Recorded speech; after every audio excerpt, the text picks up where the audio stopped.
going to be talking about vibration plates in our last segment of the three. Thank you for joining me today for the first of probably a few more to be hosted revivals. I used to have a business called Revive, and I always thought, I'm going to have a revival. A big festival. But trade shows are lacking, and access to physically trying a lot of these products and understanding how they benefit you is lacking. So I'm liking the live thing. I haven't done a virtual in some of my groups in quite some time. And we've had a lot of questions in the last couple weeks. Maybe it's just that time of year, things are changing over. What therapy is good for this, or how should I use this type of therapy? How do I incorporate it with my blah, blah, blah. So this last session is about vibration plates. And vibration plates are a versatile tool because they can offer you both fitness and wellness benefits. It really depends on where you personally are starting. If you're dealing with a health condition, a lot of times you might be using it for a combination of, self-care and exercise things. If you are an athlete, perhaps just, inactive and starting to head back to a fitness routine, a vibration plate has a lot of advantages over traditional forms of exercise, which I'll get into in a little bit more detail here in part of the demo. I will invite you guys to ask some questions. I'm expecting some, and I've got some that have been written in ahead of time as well that I'll be going over. So we'll get to questions towards the end of this session. Please keep your session questions related to vibration plates. We've covered a number of topics today, but I'm trying to keep the questions in scope with the discussion of the moment. And right now it's about vibration plates. So vibration plates, many of you know me because you're using one and you're using one of my groups or follow some of my social media stuff for guidance. And, if everybody was exactly the same and nobody had any problems, it would be very easy for me to answer questions like, what is the best vibration plate for blah? Or how do I use my vibration plate for blah? Or how long can I use my vibration plate to help me with blah? So just like exercise, I think why people find vibration machines a little more complicated than really they are is if you do not have a solid exercise background now, a vibration plate is simply an environment that makes exercise positions and stretches. There's also massage that you can do more effective in less time, and is very commonly requires less effort. It's kinder to you, the user, and there's different types of vibration plates, but the very short condensed explanation: as you physically perform exercise positions on the surface of this plate, it moves in a couple of different ways, and these very mild micro movements stimulate your muscles in a lot of different ways. Basic things you get without doing any effort at all are things like circulation, lymph. When you move, lymph moves, and for some of you, the simple act of walking or going upstairs is terribly challenging due to conditions or an injury or something maybe that you're dealing with. So you couldn't imagine, going around the block or to the gym. So a vibration plate can be a way to bridge a gap and get the body moving in a very passive way, even seated in a stool or physically on the plate yourself. If you are unable to stand for long periods, you suffer from fatigue, you're recovering from an injury, you can modify how you use this environment, just like modifying exercises, positions for your ability, and do them on this environment that reduces time, effort, and increases benefit. One of the big bonuses of doing your exercises on a vibration plate, especially if you're dealing with chronic issues or you're just very deconditioned, is getting muscles to a point of fatigue quicker reduces the time spent using your joints. So, you know, we all want to get stronger, but if you've got a bad knee or a bad hip, or and you're trying to lose a few pounds and or accelerate your heart rate, you know, sometimes the joint poops out or presents symptoms before the muscles get to a point of fatigue. So, you know, holding a static position, and I'm going to get into a few, you don't even need to physically move while you're on the machine, and you can get those muscles working through these little micro movements that are generated while you're standing on the platform. So, types of vibration machines, very, very quickly. There are two basic, very well documented and researched plate movement styles. And then there's a whole bunch of other things out there in the market, which is honestly driven by you, the consumer. You know, I want this on my vibration machine, or maybe I want a pink one, or maybe I want exercise bands, and why can't it move this way? So manufacturers bend over backwards trying to give you guys added features and things you want, but the basic fundamentals of using a vibration plate boil down to this. What you are doing on it, as far as your positions, are going to dictate the type of results you're going to get. So some benefits are kind of universal, like I mentioned, circulation, lymphatic movement, balance. You know, your body's always stabilizing itself in this you know, slightly moving surface. But if you want to lose 100 pounds, the machine isn't going to do it for you. It's not going to put appropriate nutrition into your refrigerator. It's not going to make sure that you're drinking water and getting your sleep. Things like substantial weight loss or weight gain, or you're recovering from a big, brutal surgery or accident, is going to take time and exercise positions, stretches, aligned with the goals that you are trying to accomplish. Now, some people do lose weight. You know, I got a lot of people going, oh, no, Deb, no, I lost 20 pounds and I never did anything but stood on my machine. That may very well be because of other elements. You know, you're probably moving, you know, maybe more. If you did nothing at all for activity and you're just standing on a vibration plate, you're still getting 1,000 times more activity than you were before. But through the elements of increasing in circulation, increasing that lymph, ramping up detoxifying, you know, relaxing, getting rid of your stress, you know, all of these things can present positive benefits. But if you're looking for long-term success with things like weight loss, strength, toning, you know, any functional improvements, you need to put in the time, the effort, and do your exercises that are going to align with those goals appropriately. And if you've never, you know, worked with a trainer or gone to a gym in your life, you know, maybe you just need to spend some time with someone who's qualified, you know, just helping you pick some appropriate positions before you do them in this environment. So the machine is an environment. It makes things easier. It makes them funner. I don't know if that's a word.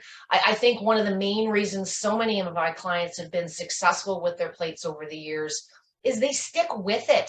That's simple. I've seen 80–90% increases in bone density. I have seen people completely written off by their doctors get up out of their wheelchair and never use it again. Why? Because they consistently stick with it. If you're dealing with an issue that has weighed on you for a really, really long time, you've been carrying a lot of excess weight, you've had a really bad knees, you know, you got a football injury, you know, it's going to take time and the right appropriate amount of effort in applying yourself to this plate. But I see miracles every day, and I don't have the patience for science to catch up. So many of my groups are people seeking alternatives that may or may not have a diagnosis, that have tried other things and just haven't had success with them.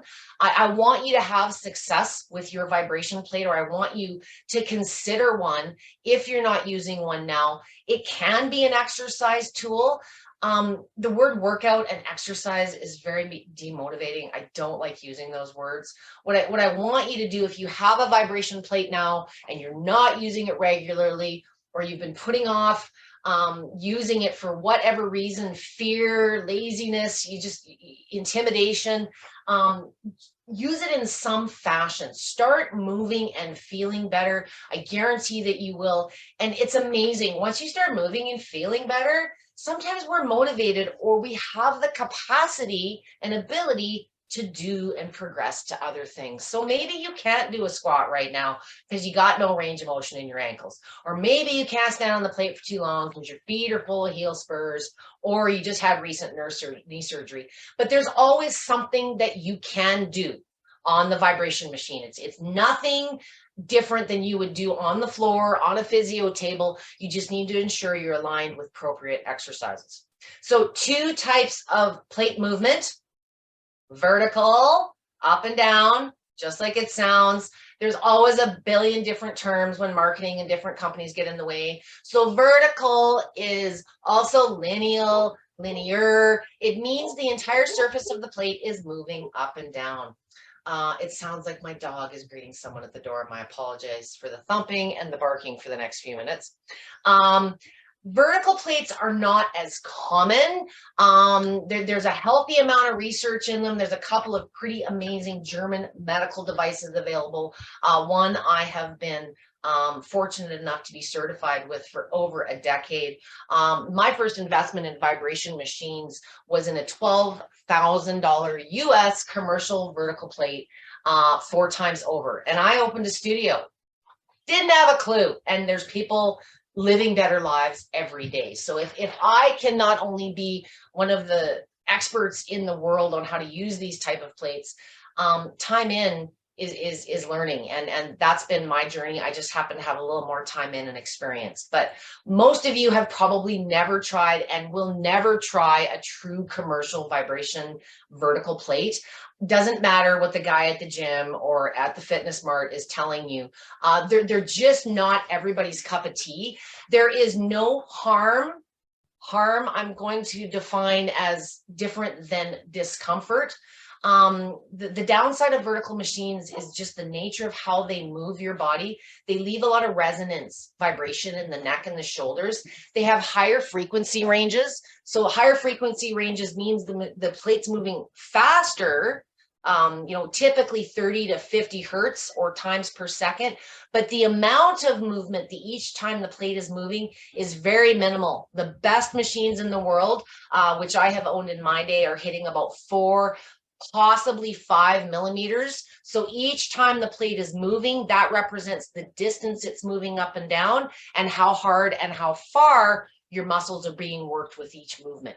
So be very, very careful. One common question I get with vibration plates is, well, I heard 30 hertz is best for bone density. Oh yeah, well, I heard 12 hertz is best for lymphatic movement.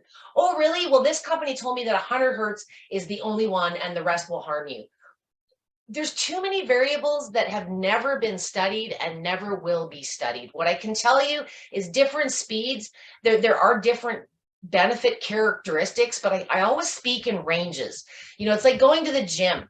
If we were to all go to the gym right now and we're going to lift weights, because we know that weights are a good way to build muscle and tone them.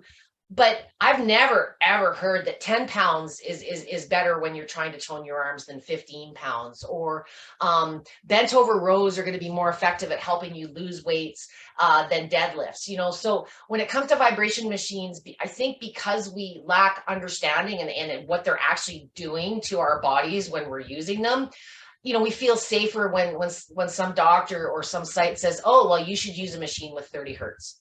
It's only one part of the equation. It's like saying you have a car and a truck, and a car is the better vehicle to drive to the grocery store. Well, why? I mean, they can both get you there. They have different features. They both have 4 wheels. So there is no best vibration machine for every situation. A lot of it boils down to preference, and I'll wrap up on vertical and get into the demo, which will be on the other style, which is oscillating. So vertical is louder. The plates tend to be larger. The frequencies are higher. They are 30 to 50 hertz. But the second factor with a vibration machine that is never discussed is the amplitude, the distance it's moving you each time. On a quality vertical plate, you're typically going to have a few different variable frequencies as presets, maybe 30, 35, 40, 45, and 50. The higher end being better for massage, the lower end being better for athletic training, relaxation, slower movements, or slower frequencies are better. You know, more is not more benefit in the vibration machine world. Just like, you know, running as fast as possible on a vibration machine or on a treadmill isn't the only way that you can use it. So the average consumer grade, and this is where the rubber really hits the road. For 16 years, I've had the good fortune of being one of probably the first trainers in the world to invest the ridiculous amount of money I have with my husband and colleagues over the years. I'm certified in both types of technology, and most trainers and companies are promoting one style of movement over the other. And I say promoting because they're selling. I'm selling too. I'm selling sessions. I recommend machines, but I'm not associated with any one brand, and I'm not making, to a degree, a biased recommendation. I haven't done the research on these machines. My name isn't the name as the researcher. So there's different things I want you guys with any device to keep in mind when you're comparing online. And when you're talking to a company that's selling a competitive piece of equipment, of course they're going to shed it in a light that makes theirs look better. And sometimes they're not so ethical in how they do that. So in the vertical world, if you're talking with a vertical supplier, I am not naming any brands, but they're at lots of gyms. You know, they'll lead you to believe that their equipment is better because it's got higher frequency. But a lot of the home models, the consumer models, the $1,000 to $2,000 range of their commercial grades, everything's watered down. The amplitude goes from about 3 to 4 millimeters to about 0.1, 0.2. So the amount of movement is substantially reduced. It takes a lot of time, investment, and German engineering and parts to make a machine create those type of force levels. And some of the best vertical plates in the world are capable of 20 to 25 G's of force. I will get into that later. G force is a combination of the frequency and the amplitude in combination. G force range, or the top G force a machine can create, is based on the two highest settings. So the highest frequency and the highest amplitude. There's a really big long math equation to equate to what your G force is. The other type of technology, my preferred and my most recommended type of movement, is oscillating. Oscillating, also called pivotal, side alternating vertical, synsudial. There's so many different names out there. Oscillating moves like you move. It mimics how you walk across the floor, but with much less distance. So the distance it takes for your foot to hit the floor versus how far you're moving on the plate. So it substantially reduces the amount of impact. So if you were doing said exercise or going for a walk, it's going to get more muscular activity done in less time with less impact. Why do I prefer oscillating plates? They're, quite frankly, they're more functional. They are the foundational movement of where all of these machines started. The vast majority of home machines being sold are oscillating, so they move like this. Most of you in my groups are using an oscillating plate, and I'm going to take a guess, and the number one reason, honestly, that I think more of you are using oscillating plates, besides them being more affordable on average, is they're more tolerated. They feel more natural when you're standing on them. They feel good. They don't feel like this weird thing that you feel like you got to fight or resist or guard and protect. Oscillating feels much, much more natural. It's much, much more functional. In my experience as a trainer with the best side-by-side in my studio, people always gravitated toward the oscillating style platforms. Not to say that I don't love my vertical. It's all I used for 2 years before I even knew there was another style and understood a little further. You know, the more you do, the more you learn. But oscillating, you know, if you ever hear any of the NASA research or, you know, all these claims, they are associated with an oscillating plate. They're also the most researched and most supported style of vibration plate. So if you look up a study, there tends to be a mix between vertical and oscillating. You don't need to read the entire study. Very commonly, if they're pointing out a frequency, which is great, but they're not often talking about amplitude. Again, you know, when you're baking a cake, there's more than one ingredient. With a vibration plate, it's frequency, which is how fast it's moving, and there's amplitude, how much it's moving with each movement. On the oscillating, part of why I love an oscillating plate, outside of it just feels more natural to our body, it also forces you to stabilize more naturally. Your body's always, without you even kind of realizing, you know, it's standing and stabilizing itself in this environment that's moving a little bit. And so it improves things like posture, core balance. You know, this is where you see some passive effects on the weight loss and the strength, because even though it may not feel like you're really doing any work, your body is going through a lot of activities, your muscles in particular. And if you're just starting out for the first time, regardless of what type of plate you're using, be conservative in your time. Oscillating has much lower operating frequencies. Less does not mean less benefit. So an oscillating plate goes anywhere, I don't like to say zero because that means it's not moving, but oscillating plates generally have a range up as high as 35 hertz, just below their vertical counterparts. If you were comparing two vibration machine studies, or if you were looking at shopping online and all you saw was this plate has 50 hertz and this one has 35, most people would think, well, 50 hertz is better because I'm getting more. But on the amplitude side in oscillating, it is 3 to 4 times greater or higher than its vertical counterparts. Plus, you control it on the fly. Think like a teeter-totter, okay? When you're standing on this thing, if your feet are very close to the center, you're not moving very much. If your feet are out towards the edge of the plate, like where my thumbs are on this piece of paper, the swing or the amount of movement is much, much more. I just explained that G-force, or the amount of overall force that these plates expose your body to, and essentially they're superficially increasing your exposure to gravity. That's what G-force is. Our relationship with the earth and standing on it is 1G.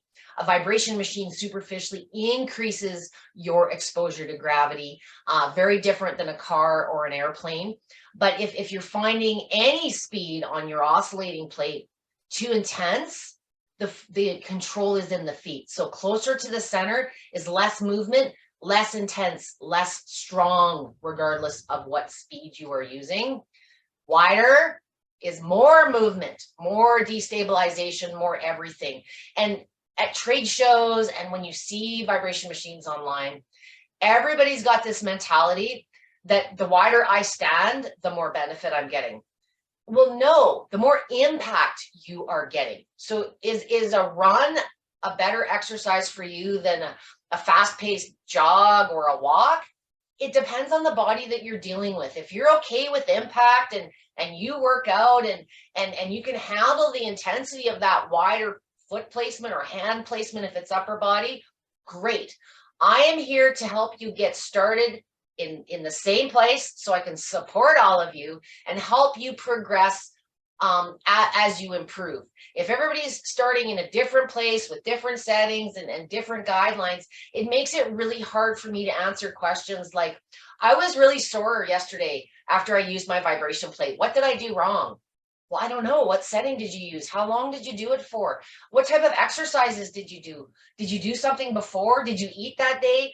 I don't have enough information yet. If you kind of start, I know many of my starting guidelines don't jive with what your manufacturer's manual may say, but generally you're here and joining me on this call or one of my groups because you need help. You're not dealing with a normal body. You've got a deficiency, you've had an injury, you've got a diagnosis. You don't have a diagnosis, but you know something is wrong. So my experience in using these plates far exceeds what any research I mean, I've had clients on these machines 15 years. There's things that I've seen that research will never encompass. And like the other therapies I talked about in the earlier sessions today, non-invasive, and it's not a pill, and it's not surgery. So the research doesn't tend to lean towards, soft and fuzzy things that they're healthy and good for you. They lead towards the pharmaceuticals, the big business, the industry. So for those of you seeking alternatives, vibration plates are my preferred over anything else, because again, they offer weight bearing and feel good self-care. Let's get into some fun with this thing, and I'll keep rambling from here. So this is one of my preferred models. If I am using an oscillating plate, this is the Rumblex Plus. This is a flat plate style. This is an oscillating plate. I'm going to go really wide so you can see the shake, the rattle, and the roll. If I bring my hands closer, or my feet closer together, very complete different experience. You can even hear the change in my voice. If you're playing around with your machine, you've been scared to try it up until this point, try it seated. I'm sitting on a stool, a bar height stool. If you're dealing with fatigue, poor mobility, recent injury, you're not quite ready to be doing weight bearing exercises, you can typically use your machine seated, unless you've got something major going on below the knees, just to sort of get a feel for how it moves before you kind of commit to standing on it completely, if you will. And one of the first things I recommend people do when they're trying the machine out is to have one foot positioned kind of closer to the center and put one out to the edge. And you'll feel a big difference in the amount of movement between your two legs. And you can learn, depending on what you're dealing with, how you're feeling at the time, what setting or preset program you might be using, you can sort of gauge a comfort zone for you.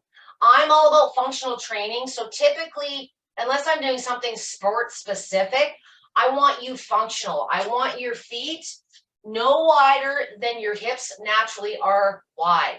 We don't walk around on the floor with our feet wider than our hips, okay? We don't walk, perhaps you walk with a bit of a pigeon toe or an angled foot position. You can angle the feet and play around with the positioning of your foot, but the wherever your heel, the heel is your point of contact. That's what transfers it up to the rest of the body. Wherever your heel is in contact, that's what's going to drive the intensity of the movement. So if you remember anything from my ramblings today, for those of you that are looking at starting out, you are always in control with the position of your feet. Close is less intense, wide is more. Now that you know that lesson and you'll never forget it again, I always recommend when you're starting out, never start slow. I hear constantly in my group and out there on the internet, oh, you should start slow. What does that mean on a vibration machine? It's not just the speed thing. It's the position you're doing. It's the amplitude, the intensity. What I do know is the slow end, the low speeds on an oscillating plate are very choppy. They're very wobbly. They're destabilizing. And, the research kind of leans towards the low ends of these machines being for destabilization and balance. Now don't go run and do all your yoga moves just yet.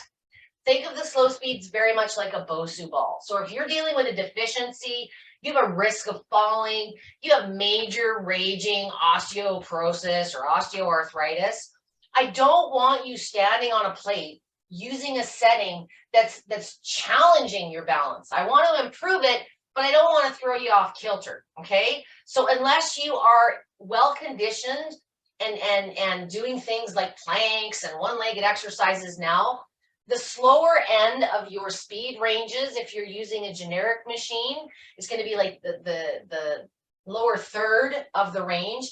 If you're dealing with a medical grade vibration plate where it outlines in hertz, we're talking under 10 hertz. So anything under 10 or the low speeds on your consumer grade plate are very choppy, very wobbly. I don't want you starting there. Okay, I want you cranking it up. Crank it up to a mid even a high range, remembering the lesson that you are in control. So start with your feet a little bit closer to the center and then crank it up. My machine, this model goes 60 speed levels. So right now I've got it at right in the middle at 30, and it's much smoother on the slower settings. Think of yourself as driving on a bumpy gravel road. If you're driving really slow, you feel all the bumps and all the grooves in the road. But if you hit the gas, you can still kind of feel the bumps, but you're skimming across the top. The body, as the machine gets going faster in the rocking movement in an oscillating platform, instead of being destabilizing, it's always stabilizing to a degree, but it becomes smoother. The body's got less time to react and guard and protect.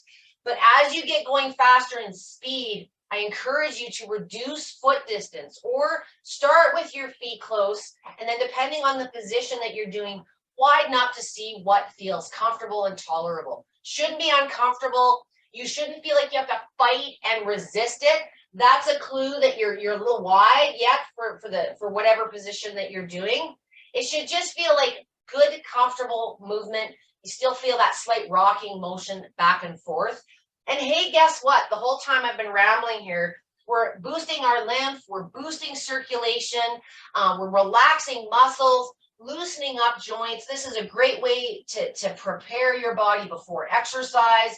Other therapies, maybe you're going to a yoga class, a vibration machine is what you do on it. So a warm up, a wind down in complement with other activities is a really great way to use it, and a comfortable starting point for a lot of my clients that just aren't athletically inclined or have been inactive for some time. Okay. Next big point on this is, so we covered amplitude and speeds. Time. Debbie, how long can I use my vibration machine? This gets me into a corner like I am now every time. It really depends. When I go to my doctor and I ask him, how many times can I go for a walk today, or how long? He's probably going to look at me like I'm crazy. Same if how long can I go for a run, or how far can I go for a run? First of all, there's two very different levels of effort and requirements on your body between those two activities. So, if you're just going for a walk, you just want to feel good, you're stiff, you want to loosen things up, perhaps you're treating chronic conditions, use it as often as you want, but don't use it for 10, 20 minutes every time you use it. 1, 2, 3, up to 5 minutes, just to manage symptoms, just to get your mental clarity and some energy going. Maybe you've had some swelling develop throughout the course of the day. Feel good use. I don't want to put parameters on, but I do want to push back on you and say you must apply common sense, okay? It's easy to go for too long because it just feels so good. Now, if you are doing something fitness-oriented, like standing and doing your best squat, you're not really going to be in control of your time. So if you're truly putting forth effort for your range of motion and your current training ability, you want to make that squat as challenging as you can for your body type. And if you're just going through the motions, I'm just doing my squat, versus challenging yourself. If you're challenging yourself on a mid to higher setting, you shouldn't last more than 30 seconds to a minute. If you're lasting more than a minute in a fitness position, you need to make the position more challenging, or perhaps you've been doing that same position at the same settings for a long time and your body's just getting used to it. So, how you exercise and what your preference is for positions is very much a personal choice. But I will say, the biggest hack, the biggest cheat I can give you, if you are not an exercise guru now, or maybe you are and you just want to build this into your routine and ramp up benefits, keep it short but sweet. 1, 2 very purposeful exercises done consistently is going to be easier to set a habit than doing 10 to 15 moves that you've never done in your life. They all seem really complicated. You're probably not doing half of them right. You're just going to talk yourself out of it in a week. So When I talked earlier in all of the sessions about being realistic in the type of device that you pick, be realistic in the routine as well. We all want to be a size 2 and stay 20 forever, but the reality is, as we age, as we develop conditions, as we have injuries, we're not working with the same body. And sometimes you need to treat a specific area or target a weakness before you can progress to more challenging exercises. So, one thing that I run into really commonly, I just want to cover some newbie stuff when some common questions, and then I'll get to more questions. There's two big differences in how you use the plate. As I said, the feel good, self care, rehab, that kind of stuff, and fitness. You know whether you're doing the work or not. So, if you want to just stand on the plate or just sit, and that's all you want to do, of course you're going to get some benefits, but you will get to a point where, unless you're progressing in some way, changing the type of exercises that you're doing, challenging yourself more, you're going to be limited in the type of benefits. So if you're looking for things like muscle strength, toning, weight loss, you want to sculpt and shape, you're going to have to be consistent, but you are going to have to put forth a little bit effort. What makes a vibration machine so appealing is it reduces the effort. So maybe you've got the best discipline in the world, but your body just doesn't want to support the will. I have a lot of people that I wish, they didn't have half the issues they did, because the discipline would turn them into they've got Olympic athlete level discipline. That's what I was trying to say. So sometimes you've got the desire, but you don't have the body to support that. So don't beat yourself up. Be realistic in where you're starting. Follow my guidance. For those of you that are joining me and you've never seen me talk about vibration machines before, I dropped a link at the early portion of the comments that has all my learning groups, all my shopping links, access to my site, my YouTube. I have so many places that you can find information, and I've got so many different followers. I do offer one-on-ones, but my preference is I've got 30, 40 different hours of very specific stuff in several places. Every answer I want you to be able to self-serve. But I do want you to understand it's not the machine that's complicated. It's exercise. Many of us struggle now with the food piece, with the what exercise positions to do. We're just using an environment, a tool, to make the exercise, the activity portion, easier and kinder on the body, especially if you are dealing with chronic issues. I'm not going to get into a ton of I could be here for 5 days showing you different exercise positions. If you're considering a vibration plate, or you have one now, you have chronic conditions, inflammation, fearful, get a bar height stool. If you don't have a bar height stool, use a chair for now, but you want to get those legs at a good 90-degree angle. And when your foot is on the plate, it kind of raises you up off the floor a little bit. So you just want to make sure the legs are at a good 90-degree. For those of you that are kind of trying to transition from a seated or a sedentary level of activity to more standing, that's where we're going to build the bones. Bone density is not a setting or a frequency or a routine. It's doing weight-bearing activities. Most of the conditions out there have symptoms, and symptoms can be universal between the label.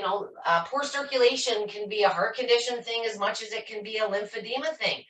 Poor circulation can be a teenager thing because they sit too much and just aren't being active. But a good exercise, if you feel stable, perhaps you need to have it by a counter or have another chair back, is just standing up out of that chair and sitting back down. You might only get a rep or two. Okay, it's way kinder than doing more multiple reps on the ground. And having a chair here, if you do fatigue easily, or if you're pushing yourself a little bit and you poop out, it's nice to just have the stool there as a safety thing. So whether you're athletic or well below baseline, this is the number one thing to add that I recommend you have for a vibration plate. If range of motion allows, one more variation. Anybody who's got a vibration machine that's a woman and is concerned about skin tone and cellulite has either tried or asked about this position. You absolutely can apply body parts directly. It's called massage. If range of motion, there's certainly a massage feeling when you're standing and doing positions on the machine, but by sitting on the machine, you're getting body parts more direct in contact with the plate. We're not bearing weight. This is a great way to get the stimulation and the movement. I'm gonna just for a visual, more into the hips. My bum is sitting right in the middle. You don't want to sit lengthways or sideways. You want your butt and your spine dead in the middle. And if you want more intensity, widen up the legs or bring them closer. That changes your amplitude, as we discussed earlier. If you have head sensitivities or head vibes and you just don't like this, whether you're seated or standing, the taller you stand, the taller you sit up in this position, the more it's going to direct it towards the head. If you're standing on the plate, bend your knees just slightly. In this position, just lean forward slightly and change the angle of your spine, and you'll eliminate most of it. If you want to get a little bit more upper body, neck and shoulders, but push-ups are challenging, or getting on the knees is a challenge, you can get a little bit more total body effect just by sitting on your hands. Tuck them palm down just under the thighs, kind of just below the butt cheek. You get a little bit more movement in the upper body, really adding more rush to that lymph and circulation, please. And if it's for muscle tension, my ladies, the neck and the shoulders, I know you feel like you might want to resist this. Just relax, let it move you. Do some shoulder rolls or some head tilts, whatever you'd normally do, throughout the course of your day. All you're doing is doing that stuff on a stimulus that's going to give you more benefit, more lymph, more overall general benefits by ramping up the effects in the environment the plate offers. Last thing I wanted to touch on, one standing position, and I know that the camera's cutting my head off here a little bit. One of the most common things I hear from new users is too much head vibration, or once in a while, not as commonly, I'll hear about nausea or vertigo. Well, if you are standing really wide and really tall and your legs are locked, you're kind of like a pendulum and all the movement is going to your head. Bring your feet to a comfortable, no more than hip width position. Bend the knees just slightly. And you really, once you're in even a bit of a light squat, you don't even feel it up past the waist. But the body is lazy. It's always trying to find an easier way to get this done.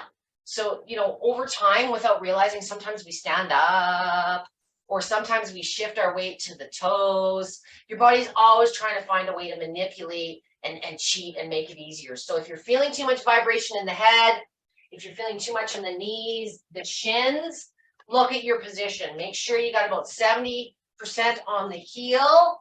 You don't want to shift forward like this. You want about 70% of that weight on the heel, and make sure the knees are always undone, with the odd exception as guided by me. And knees are slightly bent. You're going to get more benefit, just like on the floor. This is easier than this, okay? On the machine, this is easier, but this is going to give you all the feel-good benefits. You're still getting the lymph, the circulation, you're improving sensation, you're boosting central nervous system function, bone density, stretch. I could go on for days, but you're going to, just as a position, this is movement, this is a little bit more effort. So as I mentioned earlier, if you're looking to get stronger, more functional, lose weight, you're going to need to do long-term a little bit more than standing. But you don't have to. Use your plate how you want to use it. But understand if you do have specific benefits, I was getting a little chilly. If you have specific benefits or goals that you're trying to target, it's best to work with a qualified trainer just to make sure that, that the exercises that you're doing align with those goals. And if you've never exercised in the past, sometimes you need a little guidance. The better your technique is, if you're going to learn to do something and invest time in a machine and make this part of your lifestyle, get into good habits early. So, you're not having to change gears or have me bark at you later as to why something's not working. I don't want to get too crazy. I want to leave more room for questions. And what I'm going to do in the recorded version of this one is I'm going to also post a couple of references. One thing I wanted to mention for those of you that do not follow me in a group now and do not have access to some of my stuff, at the beginning of the comment section, I posted a link to all of my groups, all of my shopping. You can find me that way. A lot of my stuff is on YouTube, but by far in my fat disorders group, my largest group, there's a lot of very specific but also private videos that you can't access unless you're part of the group. So if you're joining me today and that sounds like you, you can find that link through my link. You can find a group to the link to the group. Expect a few questions to be answered. And then I also have a cerebral palsy and special needs group that you'll find in that link as well. Again, there will be some questions related. I'm donating my time to support thousands and thousands of people on the internet. All I ask of you to gain my support is please invest a little bit of time in yourself and in the resources that I do provide when you join my pages before you post commonly asked questions. I had about 4 posts this morning, literally 10 minutes before I went live. Debbie, just one question. How long should I use my machine? If you're asking me questions like how long should I use my machine, you know, what's the best machine, what's the best setting for this, there's some very simple videos that explain all of that to you. And after 16 years of answering the same questions, I want to make sure not only that I'm consistent, but I'm not coming across as a little bit bitchy. Sorry. Some of the commonly asked questions are answered several times throughout the group to the point where some of you are answering for me. So please just take some time, invest in those resources. And if your situation changes, you know, maybe you're a jock and you're working out today and you fall off your bike in that triathlon, you know, sometimes your situation changes. And you know, I encourage you to post questions in the group and reach out to me when the answers aren't there. And you know, if every situation ever could be covered, there'd probably be about 4,000 videos there. So I've got most of the general topics outlined, but certainly if you are dealing, you know, with situations, always post a question in the group. I will moderate and get you an answer right away. But there's lots of experience to draw on, especially if you're in that, I suspect I have a condition, but I don't have a diagnosis. I don't want anyone to fear exploring any of these technologies discussed today. There is really no true contraindications. Vibration machines, there are some that I want to just bring attention to. If you are dealing with a pre-post surgery situation, yes, of course, I have to advise that you need to check with your doctor or your care provider, just to, you know, depending on how your recovery is going, what other treatments you might be incorporating. I want to make sure that you are appropriate to use a plate. If you are looking at using a plate for a post-surgery situation and you are preparing for it, please start using your devices now. You'll find there's a different tone in conversations in my groups where people that have been using their machine for a really long time, you know, they can't wait to get back on after a surgery and they're not listening to what anybody's telling them and they're doing their own thing. Whereas if you've bought a machine purposefully as a recovery post-surgery thing, there's a fear factor that's different. You don't have any experience using it. You don't know how it feels. You've gone through this surgery, this trauma to the body or an injury, and now you're going to learn all the newbie stuff on top of it. You'll be better equipped if you have a little experience. Now, that being said, you can absolutely use your machine if you have no experience prior, but understand your mindset. The mental game is going to be a little bit different, and you'll be more comfortable using it in a post-surgery or injury situation if you had experience using it prior. I hope that makes sense. Bragging a little bit, there's a very big surgery that I support at St. Louis Children's called selective dorsal rhizotomy. And it used to be 3-4 months post-op before we could do any weight-bearing activity on the child or the individual having the surgery. There's the spinal cord is affected in this surgery.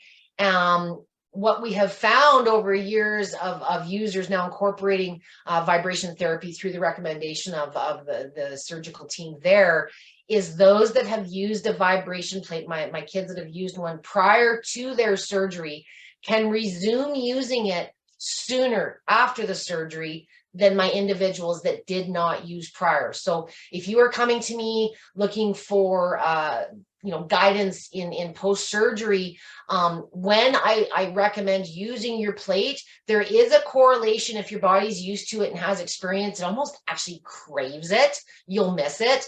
You tend to be more comfortable and your body tends to recover quicker if you've been using it prior than had you not been. So I hope that makes sense for everyone.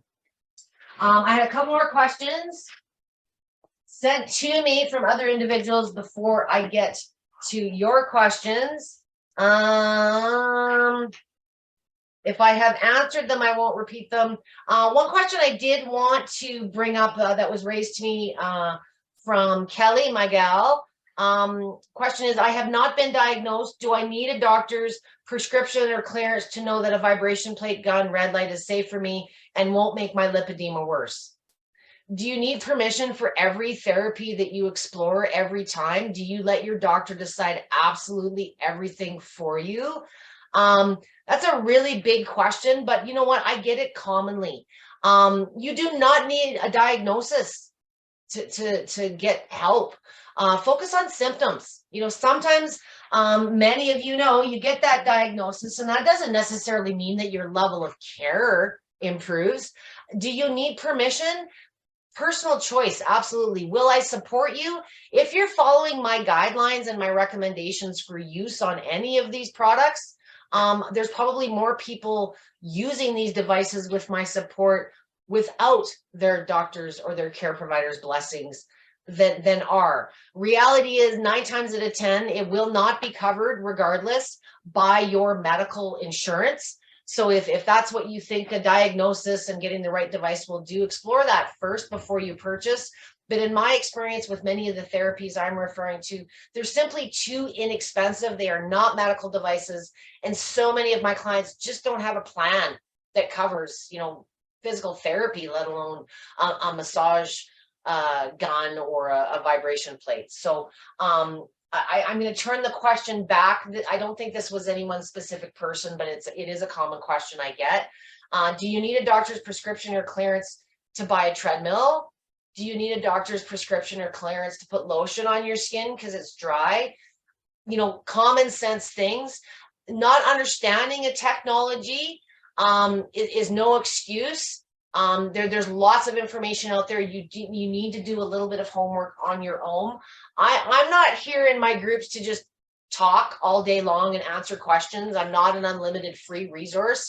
And some people may feel that way. But if you're looking into light therapies, vibration plates, massage, and you're solely relying on your doctor or your caregiver and you're not doing any research on your own, that's when sometimes harm presents itself.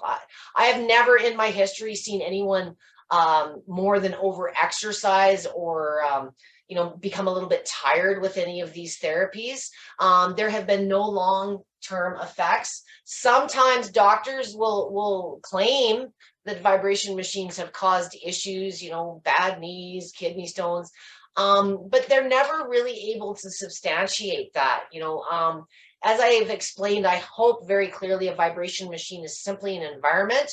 And in my experience, regardless of what medical condition you may be dealing with, I've never heard a doctor go, oh, stop being active. You're not allowed to exercise at all or move or do anything anymore. 9 times out of 10, exercise will improve your situation. To what degree you can exercise and what type of activities you personally can handle, obviously are going to vary. And a vibration machine, again, is just a tool for the exercise, for the feel good that is kinder on the body than traditional exercise. So I guess the long answer, no, you don't need a prescription or clearance, but you do need to know what you're investing in. And part of that is time in learning and understanding what technologies might be good for you. So let's say that all you want to do is increase circulation and lymph. Any of the tools I've talked about today are gonna do that. But think about other goals that you may have, other applications. Some tools will offer more health benefits and more results than others. Some are more specific to treating a body part or a chronic area, if you will. Again, the vibration machine is going to offer both self-care, feel good, and exercise benefits. But with any of these technologies, for them to be successful long term, you have to be consistent in using them.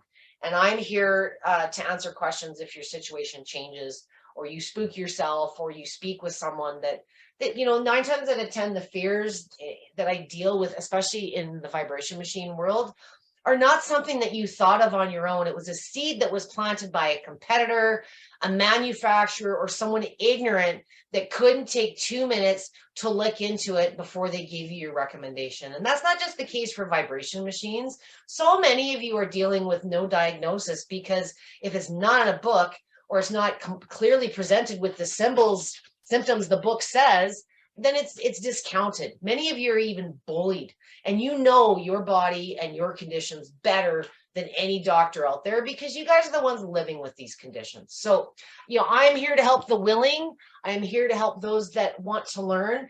And many of the doctors and therapists that are joining me today and are part of my groups have embraced how safe, how easy, and how fun vibration machines can be. There's more to gain than there is to risk, and the worst you're going to risk is a little bit of over exercise, and if you're a little sore and fatigued the next day, then you need to change gears and back off. So start conservatively, use the machines more often for shorter sessions until you get used to it, and especially if you have chronic issues. If you're in any of my groups, especially the fat disorders group, there's a massive library of anything from pre and post surgery to you name it. And then, of course, my YouTube.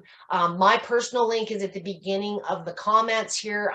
If you're looking for more groups, products, anything like that. As far as recommending a plate itself, before I get to your questions, as I said, oscillating movement is the primary movement. It's the most received. It's what I do all my coaching in. And you tend to be able to get into them more affordably. They're more readily available. Some of LifePro's models include pulsation, which is a mild form of vertical, which I spoke about earlier. And they also offer a lateral movement. That's a newer, less researched, if you will, but just because there isn't research doesn't mean it's bad. It moves completely sideways. Not my fave cup of tea, but some people love it. Like, they love it, swear by it. Again, it's very much if a vibration machine, how it moves, the settings, it feels different to everyone based on your tolerance, your experience. And those who love lateral tend to find there's no head vibes at all. If you got trouble knees or hips, play with that one seated first to see how it feels.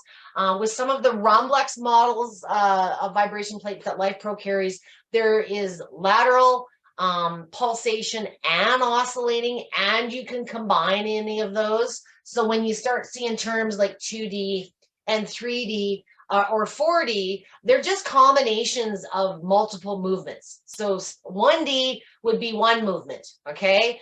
2D would be, multiple movements combined, and, so on. I personally, for years, I was always paranoid about these undiscovered and combo machines because I had a bad knee, and I never did get knee surgery, and I'm down 60 pounds. That's why I'm talking to you today. And if I can be one of the foreknown experts in the world on how to use these machines, any of you can figure these out. I've just got more time in. But needless to say, I never did get the knee surgery. Maybe someday. But I know how to use my tools to manage the swelling, the pains, the heels I wore the night before I shouldn't have. And if you're dealing with joint issues, a lot of it is overcoming fears to get to the experimentation stage.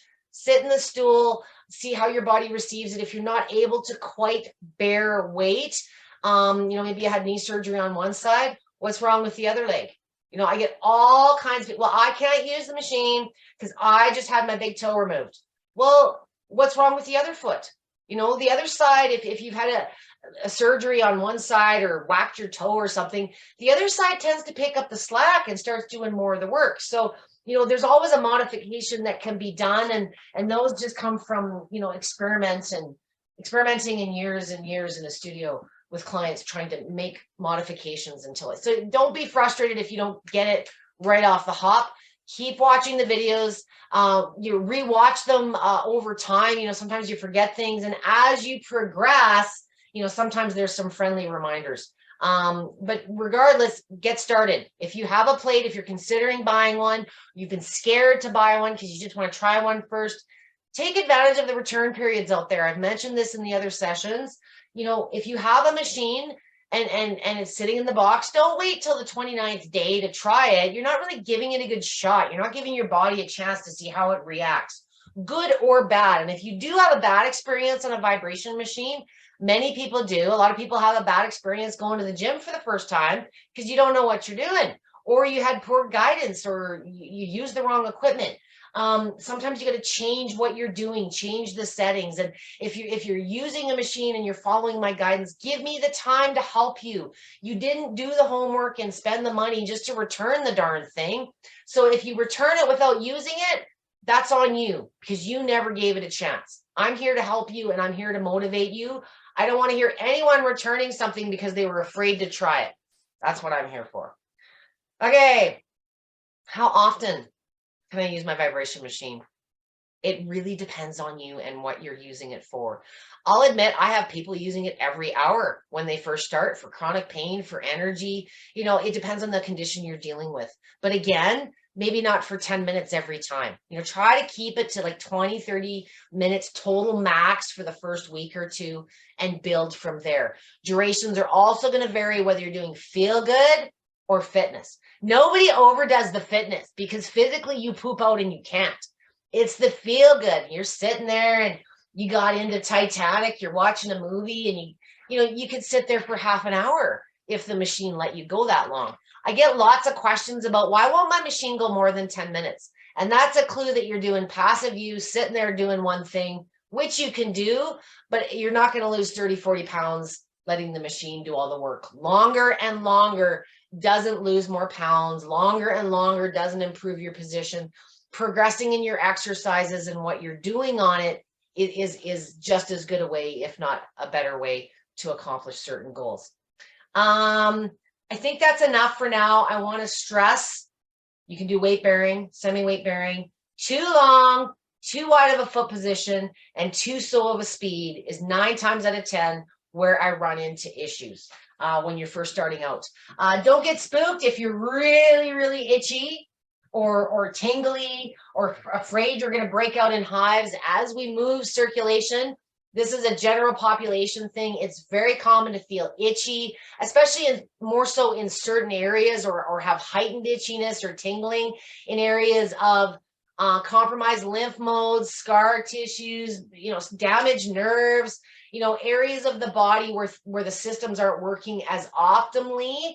When you ramp a whole bunch of new blood and oxygenation and nutrients and blood flow and just start loosening things up in that area, sensation returns. And maybe it's just been compromised, but if you feel a lot of itchiness or stimulation in certain areas, sometimes it's just an old injury you forgot you had. That itchiness can drive some people absolutely crazy. I promise, with continued regular use, it dissipates almost completely, if not altogether, within a week or two. So don't stop. I get a lot of people that say, I couldn't use it because it was too darn itchy. Reduce the time. That's also usually common when you've done it for 10, 15 minutes. Yeah, you're going to be itchy. There's been a lot of circulation going on. So if you're finding you're extremely itchy, like uncomfortable, it turns you off and you don't want to use the machine, you're probably going too long, too wide, or too slow. So reduce the time, ramp up the speed, bring your feet a little bit closer. And by doing that, you're gaining the short-term benefits like boosting energy, mental clarity. You go too long and you're draining yourself and you're getting fatigue and things like that. Build up over time on your durations because they're just an environment. Any exercise, stretch, massage can be done in this environment that makes it more effective in less time with less effort. So you are only limited by your imagination and your range of motion. Probably sick of hearing that by now. Interested in utilizing it for lymphedema and lipedema when you can, if you can give me some suggestions on how to use it. Nancy, if you are not a member of my group, I don't give personal suggestions. I do offer one-on-ones if you wanted more of a personal virtual, but everything I ask you to invest time reviewing the resources that I have provided to you. I'm doing this of my own time and my own efforts. So I have 9,000 people plus in the group now. I can't individually answer the questions. And there isn't one particular way. It's not about using it for lymphedema. It's not about using it for cancer. It's not about using it for rheumatoid. It's very much still an individual thing. So you using it for lymphedema, yeah, you're going to get lymph and circulation, but do you have other goals? Are there other things you want to accomplish? Maybe strength and bone density or some weight loss? So it's not a, how do I use it for lymphedema or lipedema? It's how do you use it for your goals? And if you have lipedema and lymphedema, I haven't tripped on that yet. Obviously, you're going to have some different symptoms and challenges than the general population. And the Fat Disorders Research Society, Dr. Karen Herbst, there's so many medical professionals in those specific communities that recommend the use of vibration plates as a passive way to move lymph and circulation. If you want exercise benefits above and beyond the feel good, the pain management, whatever you're using it for, it's about the positions and regularity. So you're going to, weight loss is going to be a combination of, things like squats and pushing to fatigue, but it's also going to incorporate looking in your fridge, looking in your lunchbox. It's never one thing. With weight loss and sometimes with chronic conditions, there's a really good group. I got to plug the food intolerance gals and Kelly in particular for bringing me some questions today. But sometimes you're just eating the wrong foods. Maybe you have a food allergy or an intolerance that's causing inflammation. Maybe it's not even weight or swelling, it's just inflammation. So food is not only, I don't want you thinking you got to, eat like a rabbit to lose weight, but, so I've seen times where people have intolerances to lettuce and onions and tomatoes and all these wholesome foods that we think we're supposed to be eating. So understand what, when you're dealing with certain types of conditions, there may be food intolerances or ways of eating approaches that might be more suitable to better complement the fitness activities. So, I can show you all the moves I want to move lymph and help you with your pain. But if you're just putting in nutrients or a lack of nutrients that aren't in complement to the exercise goals, you're only going to get so far in the long run with the overall results. Joanne, I use my vibration plate every second day and do dumbbell upper body and band upper body exercises. Nancy, I hope that answered your question. If you're not a member of my group, find it through the link and please be sure you join to access, especially the private videos, which are more in support of lipedema and other related fat disorders. I love that you're using other things and combining. Weights are a really good way to not only improve strength. It doesn't mean you're going to get big muscles because you lose weights. But maybe you're dealing with joint inflammation, or maybe you just want to be done quicker. I love using weight to make my exercises on the plate harder. When you weigh more, your muscles are going to fatigue faster. So weights, medicine balls, kettlebells, resistance bands, anything you can do to make the muscles work harder. I love adding a ball between my knees. There's all kinds of things I've shown you in my sessions, and dumbbells is a really great way to incorporate upper body, get more a total body effect while the machines work in the legs. A lot of my ladies just don't do good upper body. It's not what we gravitate to. We can do squats and lunges all day long. We're built to give birth and have babies, and that's why our bodies are built the way it is. Our male counterparts, they can do the push-ups all day long. They tend to focus on what's out of the genes, whereas we tend to focus on what's in the genes, at least until tank top season. So upper body, we're not as diligent. It doesn't burn as many calories. We tend to do it when there's a need. be it aesthetics or functional. So adding dumbbells is an awesome way to add to your standing positions. Make sure you adhere to your weight capacity of your machine. So whatever you're adding for weight and your body to the machine's capacity. But it's a really good way to incorporate not only to create more lean muscle mass, which in the long run is going to burn more calories doing the same stuff, but it's a really great way to fatigue faster, mix it up, improve range of motion in the joints, all kinds of stuff. Love to hear that. And I do have a video working out with weights in one of the segments in the group. Thank you for mentioning that. I love it. Zoe, I have a plate, but haven't really used it yet. This is really helping me to get ready to start. Commit today, Zoe. If you're not a member of one of my groups, you don't need to be to get motivated. Go to my YouTube channel. There's a very brief and recent getting started video. I kind of give a crash 5 minutes seated, standing, really quick overview to give you an easy starting point. Keep it simple, but to give you the confidence. And, you know, there's this amazing surge of confidence you get when you start using the machine and you go, oh my goodness, this actually feels really good. Or I can't believe I was so scared. And sometimes it's because you've had a bad experience. Maybe someone showed you incorrectly, or you went too long and overdid it the first time you tried. It's really, really rare that I can't take someone that's had a poor experience and turn it into a fantastic experience. I'm not saying that I'm 100%, but I'm probably about 99.999. I've had a few individuals over the years I can count on both of my hands where, for whatever reason, biologically, I can't get enough information to understand what's going on with their body to begin with, to understand why they're not loving the plate or having an adverse effect. I do have a couple of people that get migraines or nausea, or just drains energy. I know intimately what they're doing in other areas of their life, and the machine just isn't working for them, but it's so rare.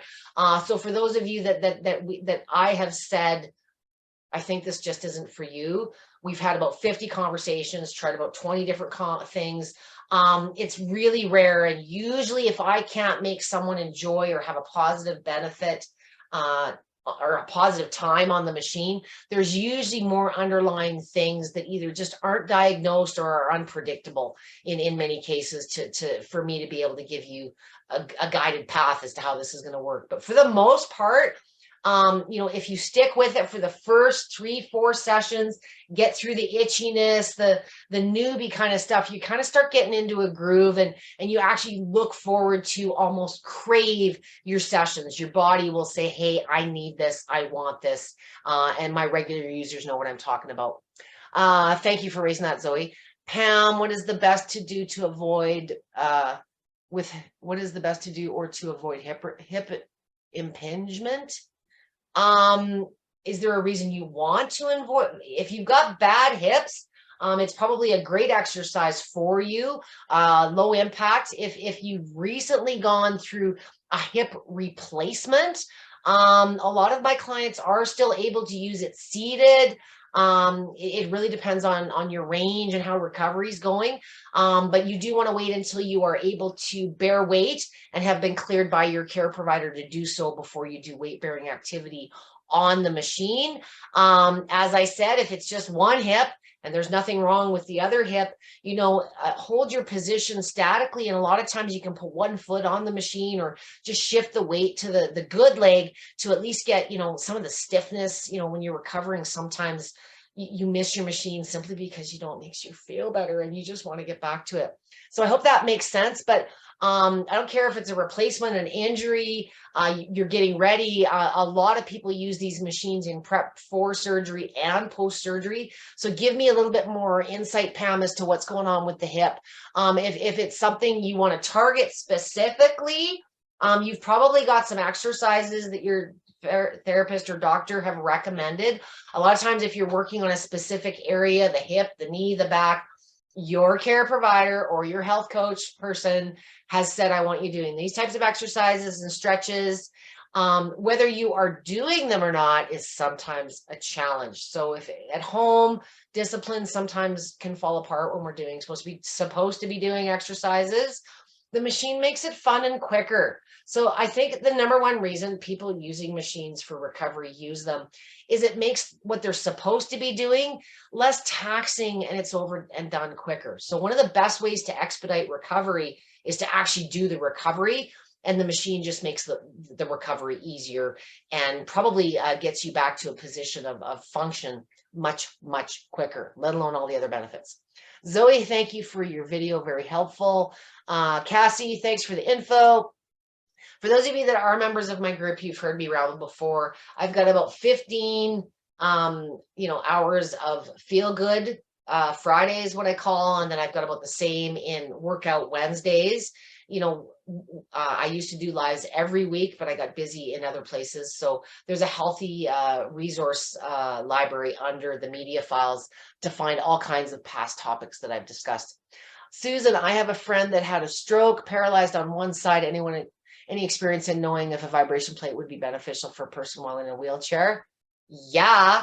I would say the vast majority of users in my special needs group are in wheelchairs or have, full paralysis, quad, you name it. With a stroke, obviously, if that's why she's in a wheelchair, motor skills has been affected. Sometimes, you decline in strength very, very quickly when you're recovering in a hospital or you're not engaging in physical therapy activities.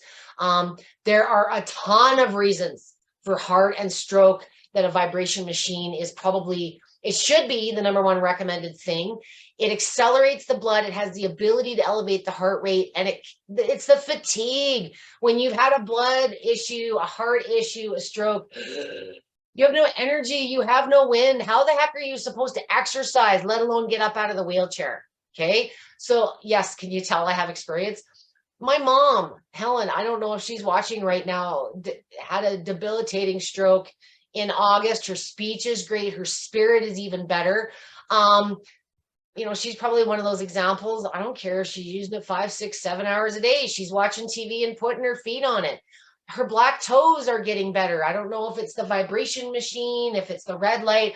I'm throwing it all at her because I'm helping her personally with it. But I have extensive history, much more than I would like, with strokes, not only in the elderly population, but sadly in my pediatric group as well, more and more commonly, unfortunately, these days. So if you are dealing with a stroke, any kind of a neurological hit that you have taken that has debilitated you, either in some of your verbal or your sensation skills, your ability, your motor, a vibration machine is a wonderful tool. You can start in a wheelchair by just placing the feet. A lot of times when you're restricted in your movement, just getting some lower body circulation and returning is going to help with pulling in the ankles, lack of circulation in those areas, as things digress. If you have support, if you have an aid, a healthcare aid, a lot of my clients that are unable to stand on their own, I use lifts, I use edges of countertops, I use yoga swings. I have a punching bag. I don't know if you can see it mounted in my studio, that I will take. I use the punching bag with a vibration machine, but I attach a yoga swing, or I've made braces for my little kids to hang on to. So again, you're only limited by your imagination and your range of motion. You can absolutely use the machine with a stroke. In my fat disorders group, I did do a session specific to neurological, and I think I might have called it strokes. I did a heart and stroke session a few weeks ago with Life Pro on their main page as well. But what's ideal about it is it's a low impact activity that they can do. And a lot of times the vibration plate is a perfect tool for you therapists out there to bridge the gap to more functional exercise, to prep the body before you do other exercises. Use it as a precursor before other therapies. It's going to make the body more receptive to those treatments, even stem cell. Like any clinic that's doing stem cell that isn't using a vibration machine as a prep before, you are behind the times. So it's going to better prepare the body for other exercises, other treatments. But sometimes when you're dealing with a stroke, it's the mental, if you've lost function and the ability to communicate, but that mind is sharp, you're pissed off. So, mental stress, oxidative stress, what it does on the body. Forget what the stroke has done. It makes you feel better. Exercise makes you happy. We know that. So just getting things moving, doing what you can while you can, it's such a wonderful tool for stroke, Parkinson's, you name it. There isn't a medical condition that I haven't tried on the machine. I'll get into what I won't put on the machine here shortly. Jeannie, I have a Life Pro 3D vibration plate. The speed settings seem to be different than the waiver. Does Life Pro have a guide on the different plates and their speed settings? I speak general. Speed ranges are just a way to give you the ability to adjust. The average frequency on any of Life Pro's models, regardless of the speed level, is practically the same. So most of their machines top out at around the 14, 15 hertz range. The waiver's a little less, I think 13, 14. The waiver has 99 speeds. The one I use today and the one Jeannie has 60 speeds, but it's the same actual frequency range. It's just different increments to allow you to have some variability. The low ranges are more choppy. The mid speeds are smoother and the high speeds. Don't get so hung up on the settings. Work in ranges. And remember, amplitude is really one of the more key drivers. How close or how wide your foot is on that plate in combination with the speeds is what's going to change your intensity. If you're asking a speed question, I encourage you, if you are one of my group members, please review the getting started video. I get into that in a little bit more detail. And most of my guidance is not cookie cutter to the manual of the machine you're using. So there is a breakdown in your manual of the speed settings, but it's what I suggest you use for certain. It's going to vary depending on what your goals are on the machine and the type of exercises. It's never one specific number or setting. I hope that makes a little bit more sense, Jeannie. Danielle, thank you, Debbie, for the info. Nancy, you have been beyond helpful. Thank you so much. Nancy, Robin, that's me. I'm allergic to lettuce. Oh, you know what? Not the first time I've heard this. Like, I know that sounds, but really, there's people out there allergic to lettuce, yet everybody's pushing salads and greens. I empathize with you, but I have seen that. Sometimes, like, you'll know exactly what I'm talking about. This is in reference to food intolerances. We spend our lives being blamed and blaming ourselves for what's wrong with us. And sometimes we just didn't have the intel. We didn't have the insight. You don't know until you know. Same goes for vibration machines. So, if you're looking at losing substantial weight, or you have inflammation or chronic issues that are there for really no logical reason, maybe you have a food intolerance or a food allergy. Okay. Vibration machines, the last session here, they're the most versatile tool for both your self-care and your fitness. What you do on them is very much a personal choice and discipline thing. What you are able to do is sometimes deterred due to medical conditions. So there's never the perfect model for every condition or symptom. There's never the right program or setting for everything that you're dealing with out there. But that shouldn't be an excuse. That is an excuse. Debbie, I can't use my machine because I don't know what to do for lipedema. Debbie, I can't use my machine because I didn't know what setting was best for cerebral palsy. No excuses. You have access to resources galore for free. All you need to do is get started. And if you have something that's sitting in the box, you had a scary experience, or you're getting dangerously close to your return time, what have you got to lose but feeling better? Why wait? The worst you're going to do is maybe be a little lethargic or just not like it. There have never been any reported ill effects associated with the use of a vibration machine. I do want to read very, very quickly, since I'm not getting a ton of questions, something that just popped into my brain. For those of you not using vibration plates, or for those selling competitive equipment, things like treadmills, ellipticals, that do not sell vibration machines, shopping online is like brutal in today's world. You've got everybody throwing all these ads at you, trying to buy for your attention. This is going to work. That's going to work. Then you make the mistake of searching for one thing and it's populating your feed. We are inundated with information at a rate unlike any other time in history. None of this is a rush. If you are talking to someone that is representing a health company, a health product, and all they can do is bash what you are asking them about, they're probably a competitor trying to sell you a piece of equipment. I have had a lot of questions lately about, harmful effects of vibration machines or occupational guidelines or ISO guidelines. If I have any administrators out there, some of this terminology might be familiar with you, but simply due to the English language and similar terminology, the term whole body vibration exists in a few worlds. The one I explored today, which is for exercise or therapy, but it also is a big, big bad term in occupational health and safety guidelines. Occupational health and safety guidelines are people like your husband or other folks that might work construction hanging on to tools and equipment that vibrate at very high frequencies, much higher than what we're talking about today, and for very long periods, for days and months and years.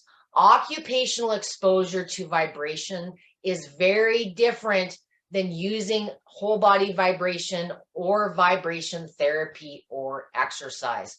The durations are much shorter. The frequencies are in a completely different range, and you're using it for a limited specific purpose throughout the day. When you're working with a tamper, or maybe you're a construction driver driving a dump truck or a packer, where you're spending 8, 9, 12 hours a day, 6, 7 days a week in some seasons. And there's vibration, from motors, from equipment, from you driving on a bumpy road. All of these things have an effect on our health, but it's the length of exposure, years of exposure. And a lot of times, especially with the tools, you're not relaxed and letting it move you. You're hanging on for dear life and resisting it the whole time. So this can cause nerve damage, all kinds of carpal tunnel, white finger. So when someone says to you, when you're asking about a vibration machine or a gun or a therapy that vibrates, and the first answer is, oh, you're going to harm yourself. You can get killed exposing yourself to too much G-force, or, things like that. They don't know what they're talking about, and you need to seek answers elsewhere. There's a lot of fear in marketing and sales in today's world. Am I scaring you yet? That's what I'm trying to do. I'm trying to scare you into not being shied away from what is probably the most viable self-care and fitness tool ever invented in the history of mankind. Am I biased? Yes. I'm 16 years into this. This is how I feed my kids. This is what I get up and do every day, all day, and have for 16 years. And I never stuck with anything in my whole life ever. So that's all I'm going to say about that. Did I make mistakes along the way? Absolutely. I have over-exercised myself and other people, been really sore and fatigued the next day to the point where I could barely walk, but it was just muscle soreness. I've never harmed anyone, including infants that I lie on these machines to help their digestion get better. Experienced therapists and specialists like myself use these tools in very different ways, and we have the experience and the knowledge to do that. But I want you to know that it's safe. I speak to these extreme applications just to simply let you know that if you're worried about, your little hip or your little big toe or, that little bulging disc that you've got in your neck, this is not something to fear. Vibration plates are something you need to seek understanding first. And I'm there to help with that and the experience all along the way. But I think for the most part, you're going to find it's probably one of the best investments overall that you can make that's going to give you the most benefits. But again, what I spoke about early on in the session, what I like and what you like might vary. If you're not the type of person that's looking for exercise benefits and you think that the machine, is just going to do it all for you, I don't want to mislead you. I want you to understand that even with passive use, yeah, you're going to feel great. It's probably the best tool still for total body lymph and circulation. But if you have other goals, yes, you're probably going to have to put in some time and some effort and some learning to progress within those goals. Going longer and longer and just flipping the settings around and remaining standing in the same position isn't going to progress you. It's going to maintain things over time. So for those of you that have plateaued and are regular users, I'm not saying you need new exercise positions all the time, but if you've been using the same settings, same foot positions, same moves, maybe it's time for a mix up, and there's lots of information in the group. For those of you out there that are speaking negatively against vibration machines, fear mongering, doing research and selling your own equipment, you got to use your brain. If you're talking to a company that built it, researched it, and is selling it, there's a bias. And especially if they're talking fear mongering, I get really defensive when people start fear mongering, and especially in my group, some of you are more versed about these vibration plates than doctors using them out there, because they're part of your self-care, and nobody knows your conditions and your symptoms like you do. So same with my machines. I'm very territorial. I'm very protective. And anytime there's an ill effect or a negative comment, it is absolutely due to ignorance. And ignorance is bliss for some, but ignorance can be another word my husband uses all the time. Ignorance. The information out there on vibration plates is not new. They have been researched, oh my gosh, since the 70s hardcore, but as far back as 1900s. Vibrating chairs and vibrating rods. Egyptians 4,000 or 5,000 years ago used to place copper rods and tap them. Vibration, everything in us vibrates at its own frequency. So I'm a frequency freak. Light therapy is a specific realm of frequencies. Massage is frequencies. Vibration machines is frequencies. But the tools are different in how they affect your body. A vibration plate is a mechanical stimulus giving you the benefit of both exercise and feel-good benefits. The other therapies I talked about are a little bit more passive. And the miracles when you combine some of these things together is just really, really exciting. I wish I had a playbook that had cookie cutter instructions for everything. But this is, my job is to give you guys the basic level of understanding, the comfort to let you know if, this is something I should experiment with. How you experiment, what you're treating, and what your goals are going to vary. But I've seen some really, really cool ways that people have incorporated their technologies together to not only ramp up benefits, but for many of you that are still working or running after kids like me, sometimes you just don't have the time. Maybe you've got the best intention and you've got the best discipline, but the coolest thing about a vibration machine is it doesn't need to be a huge investment of time. So start minimal and progress from there. And I think you'll find that the best learning that you can make on a vibration machine is by having that physical experience. You just can't convey how it feels individually through any blog article, any book. It truly is something that needs to be physically experienced. And if you're fearful, as soon as you give it a try, seated in a stool, that fear level goes like, whoa. Like it's once you feel it and realize what it really is, it's really not that scary at all. I want to check back. I've had a couple more here. Thank you for your info regarding stroke victims. My friend's mind and speech is there. I definitely recommend a vibration plate for her. The big hurdle you're going to have when you're dealing with things like strokes is the care provider. Years ago, I was fortunate to be in Melbourne at La Trobe University. For any of my Aussies that might be joining me, there is a massive geriatric rehab facility there, and the company that brought me over to do some training with their gear had devices there like 3-4 years, but nobody was using it. Doctors had changed. And when I put a vibration machine into a medical environment or an office environment, I don't put it for the patients. I put it in the break room. I put it in the lunchroom, because if I can't get the doctors and the nurses and the admin and the support staff to use it and benefit themselves, they're not going to let their patients anywhere near it. So any of you out there selling these machines that are like knocking on doors, trying to get medical institutions to put their patients on it, they're scared of it too. Forget the patients and the people trying to recover. Does that make sense? So if you're trying to incorporate this into a workplace, or if that workplace happens to be a medical office, the break room, your back, your shoulders, all my care providers out there, your bodies are physically tasked by massage therapists, your hands, your back, your shoulders. The last thing you want to do is go to the gym or work out when you're done. But with a machine by you throughout the course of the day, might be 2 minutes here, it might be a minute there, just to manage aches and pains throughout the day and boost those energy levels instead of having like more coffee all the time. But through that wellness approach, you gain a lot of experience. And then all of a sudden you go, wait a minute, this might be good for so-and-so's spine. And wait a minute, this might be good for so-and-so's restless leg.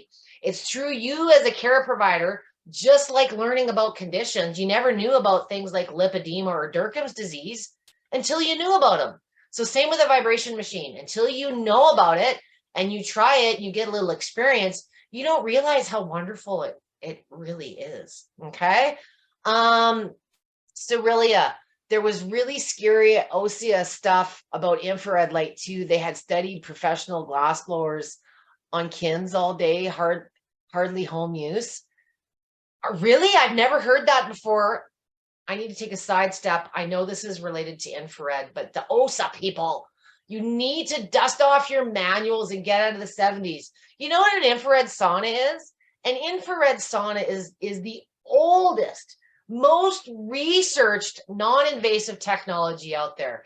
And what you would know it as is the incubator in every maternity ward of every hospital where preemies are placed. What do you think the incubator is? It's a little infrared sauna. How could anything be safer? So infrared is super safe.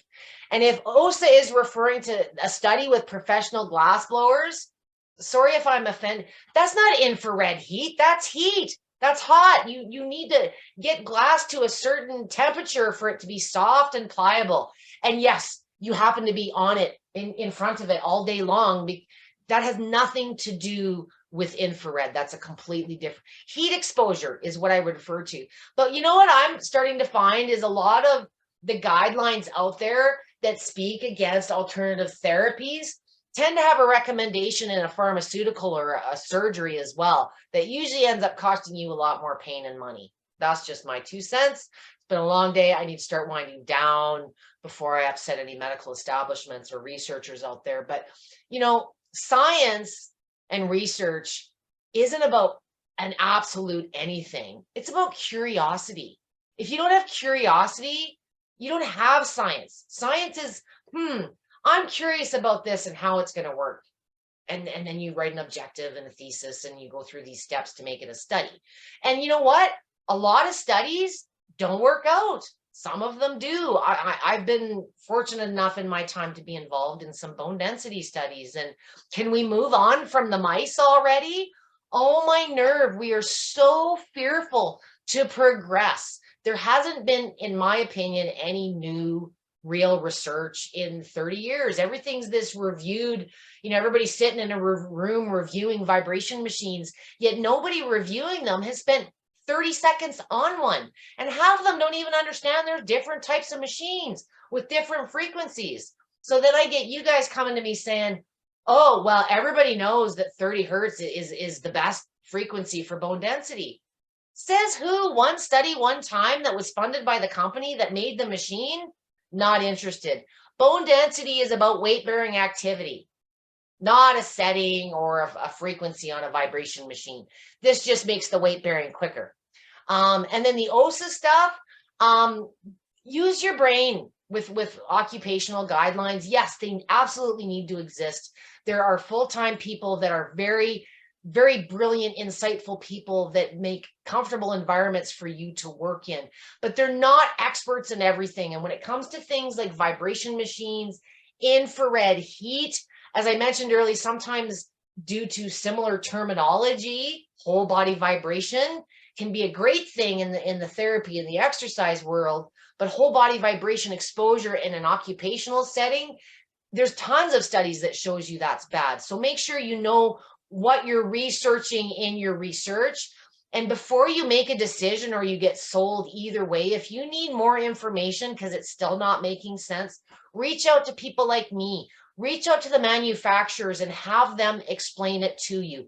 If they can't, or there seems like a big argument or a bias, shop elsewhere. There's lots of choice out there.